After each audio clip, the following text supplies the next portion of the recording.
बच्चों, आज हम पढ़ेंगे निबंध में समय का सदुपयोग। ठीक है, कौन सा निबंध? समय का सदुपयोग। इसके पहले हमने पढ़ा विज्ञान के चमत्कार, अब हम पढ़ेंगे समय का सदुपयोग। समय का सदुपयोग से ही पता चल रहा है कि समय का सदुपयोग कैसे करना चाहिए, समय पर कार्य को कैसे करना चाहिए। तो आइए देखते हैं इसकी रूपरेखा। रूपरेखा में सबसे पहले तो प्रस्तावना लिखनी है ना। प्रस्तावना में हमको प्रारंभ कैसे करना है, समय किसी भी विषय को आप लेकर यदि निबंध या कोई लेख लिखते हैं तो उसको प्रारंभ कैसे करना चाहिए, इस बात को प्रस्तावना में ध्यान रखा जाता है। ठीक है, जैसे इसमें लिखा गया है, अपने कर्तव्य को बिना विलंब समय पर करना ही समय का सदुपयोग है।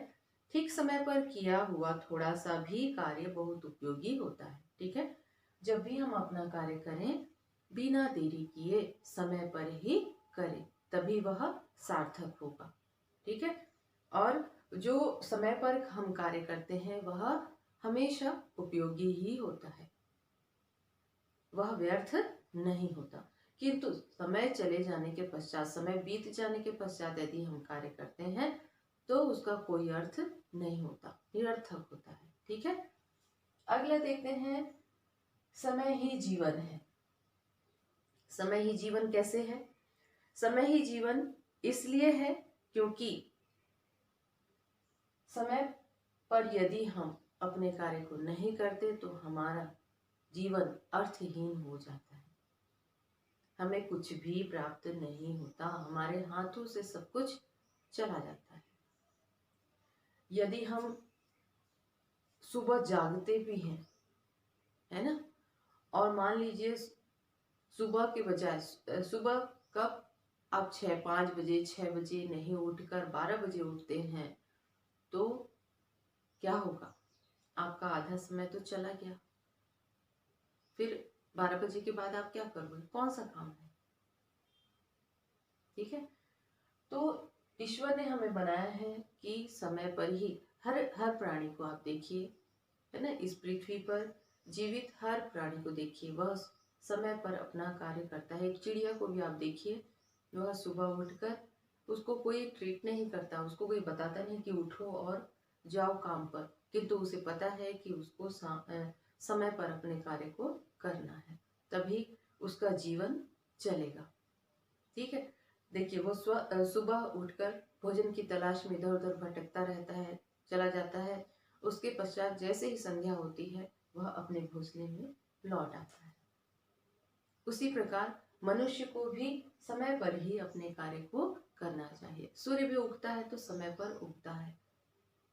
यदि वह सूर्य कभी शाम को उगे, कभी दोपहर को उगे, तो क्या होगा? मानव जीवन यानी पूरा संसार क्या हो जाएगा? प्रभावित होगा। इसलिए हमें सदैव ध्यान रखना चाहिए कि समय पर हम अपना कार्य करें। ठीक है, अगला पॉइंट है समय की पाबंदी। समय का ध्यान रखें। समय की पाबंदी इसलिए होनी चाहिए क्योंकि यदि हम समय की पाबंदी नहीं रखेंगे तो कोई सा भी कार्य कभी भी हम कर देंगे, है ना। जैसे आज सुबह हमने 6 बजे ब्रश किया, फिर हो सकता है हम कल 10 बजे ब्रश किए, परसों 12 बजे ब्रश किए।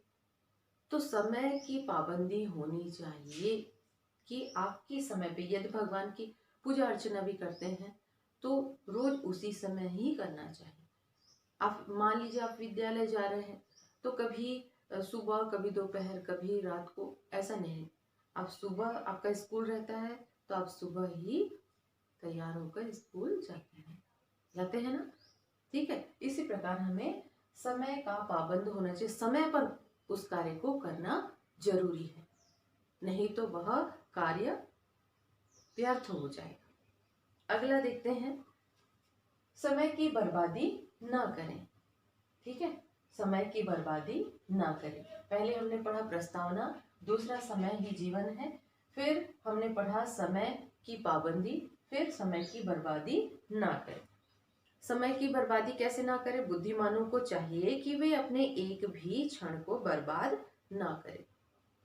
बुद्धिमान वही है जो अपने समय को व्यर्थ न गंवाते हुए अपने कार्य को समय पर करे, वही बुद्धिमान है। हर काम के लिए एक निश्चित समय और हर निश्चित समय के लिए एक काम होना आवश्यक है। ठीक है, कोई भी कार्य असमय नहीं करना चाहिए। कोई भी कार्य हमें समय पर ही करना चाहिए, बिना समय नहीं करना चाहिए, है ना। जैसे बेमौसम बारिश हो जाती है तो मानव जीवन प्रभावित होता है, इसी प्रकार हमें भी अपने कार्य को समय पर ही करना चाहिए और हमें एक एक सेकंड का ध्यान रखना चाहिए, एक एक पल का ध्यान रखना चाहिए कि उस पल में हम कौन सा कार्य कर सकते हैं। ठीक है, अगला देखते हैं समय का नियोजन करें। ठीक है, समय का नियोजन कैसे करना है। समय का सदुपयोग करने का एक सरल उपाय है। समय का यदि हम सदुपयोग करना चाहें तो एक बहुत ही सरल उपाय है, वह है समय का नियोजन। समय को सही तरीके से नियोजित कर हमको यदि कार्य को सही ढंग से करना है तो समय को नियोजित करना है, सुनिश्चित करना होगा, तभी हम अपने कार्य को अच्छे तरीके से कर सकते हैं। ठीक है, अगला आता है उपसंहार। इन सारी बातों का निष्कर्ष है उपसंहार। ठीक है, कि समय का उपयोग कैसे करना चाहिए, हमारे जीवन पर उसका क्या प्रभाव पड़ेगा, इन सारी बातों का निष्कर्ष किसमें लिखा जाता है, उपसंहार में लिखा जाता है। तो बच्चों ये था समय का सदुपयोग।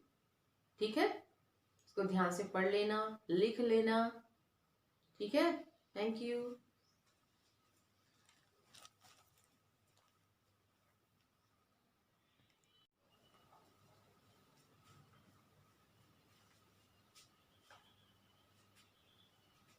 बच्चों आज से हम हिंदी का रिवीजन स्टार्ट करेंगे। ठीक है, क्योंकि पाठ भी कंप्लीट हो गया है और व्याकरण भी कंप्लीट हो गया है, इसलिए हम पाठ को फिर से समझने का प्रयास करेंगे संक्षिप्त रूप में। आप पता नहीं पढ़ रहे हो नहीं पढ़ रहे हो, हमें नहीं पता, लेकिन हम कोशिश कर रहे हैं कि आप पाठ को अच्छी तरह समझें, है ना, आपका समय व्यर्थ ना हो। ठीक, तो आइए पार्ट 1 कुछ और भी दूर फिर से स्टार्ट करते हैं, रिवीजन है ये। ठीक है, इस पाठ में कवि ने भारत माता को अपने सामर्थ्य अनुसार जितना हो सकता है अपना सब कुछ समर्पित करने का प्रयास कर रहे हैं और यही संदेश दे रहे हैं कि हमें भी अपने देश के प्रति इसी प्रकार जो देश प्रेम है, ये भावना सभी व्यक्ति में होनी चाहिए। ठीक है, श्री रामावतार त्यागी पहली पंक्ति में कहते हैं कि मन समर्पित तन समर्पित, मतलब मेरा हे धरती माता, तुम्हें मेरा मन तन सब कुछ, मेरे प्राण, ये जीवन, तुमने जो मुझे जीवन दिया है, सब कुछ तुम्हें समर्पित है। तुमने मुझे इतना कुछ दिया है कि मैं तुम्हारा ऋणी हो गया हूँ।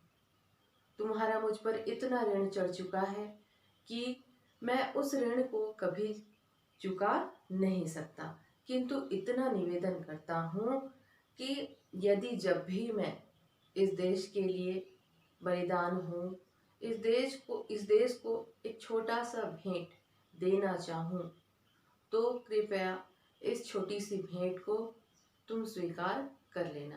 कवि किससे कह रहे हैं, भारत माता से, है ना। कहते हैं कि मेरे गाए हुए गीत, मेरे प्राण, मेरे शरीर पर बहता रक्त का कण कण, सब कुछ तुम्हें समर्पित है। मेरे शरीर के नसों में जो रक्त बह रहे हैं वह भी तुम्हें समर्पित है। फिर भी कवि असंतुष्ट हैं। इतना सब कुछ समर्पित करने के बावजूद भी वे असंतुष्ट हैं और कहते हैं, वांझ दो तलवार को लाओ ना देरी, मतलब जल्दी से मेरे हाथ में एक चमकती हुई तलवार लाकर दो और मेरे कमर पर एक ढाल कसकर बांध दो, ताकि मैं शत्रुओं का नाश करता हुआ आगे बढ़ता चला जाऊं। ठीक है। और मुझ पर मेरे मातृभूमि की ऐसा आशीष हो, मेरे मातृभूमि का ऐसा आशीष हो, उसकी छाया इतनी घनी हो कि शत्रु मेरा बाल भी बांका ना कर सके। ठीक है। और मैं उनका नाश करता हुआ, शत्रुओं का नाश करता हुआ आगे बढ़ता चला जाऊं। अगली पंक्ति में कहते हैं कि स्वप्नार्पित प्रश्न अर्पित, कहते हैं मेरे देखे हुए देश के लिए जो मैंने स्वप्न देखे हैं वह स्वप्न अर्पित है, मेरे द्वारा किए गए प्रश्न भी तुम्हें अर्पित है। फिर भी कवि असंतुष्ट है और कहते हैं चाहता हूँ देश की धरती तुझे कुछ और भी दूं। अगली पंक्ति में कहते हैं तोड़ता हूँ मोह का बंधन क्षमा दो। कवि अपने देश के प्रति ऐसे दीवाने हुए हैं, है ना, उन्हें देश प्रेम के अलावा कुछ भी दिखाई नहीं देता, इसलिए वे अपने परिवार, सगे संबंधियां, जो सगे संबंधी है, सब कुछ, रिश्तेदारी, सब कुछ को त्याग दिया है। इसलिए वे अपने जो सगे संबंधी परिवार वाले हैं उनसे क्षमा मांग रहे हैं। कहते हैं कि तोड़ता हूँ मोह का बंधन क्षमा दो। मैं जो तुम्हारे प्रति मोह माया है, ये सारे बंधन को मैं तोड़ रहा हूँ। मेरे गांव घर द्वार आंगन क्षमा दो। अपने गांव वालों से भी क्षमा मांग रहे हैं, अपने घर द्वार रिश्ते नाते सभी से क्षमा मांग रहे हैं। क्यों? क्योंकि उनसे जो रिश्ता था वो सब कुछ तोड़कर जा रहे हैं। कहाँ जा रहे हैं? देश के लिए बलिदान होने। कहते हैं कि आज मेरे सीधे हाथ में एक तलवार दे दो और बाएं हाथ में ध्वज थमा दो। क्यों थमा दो?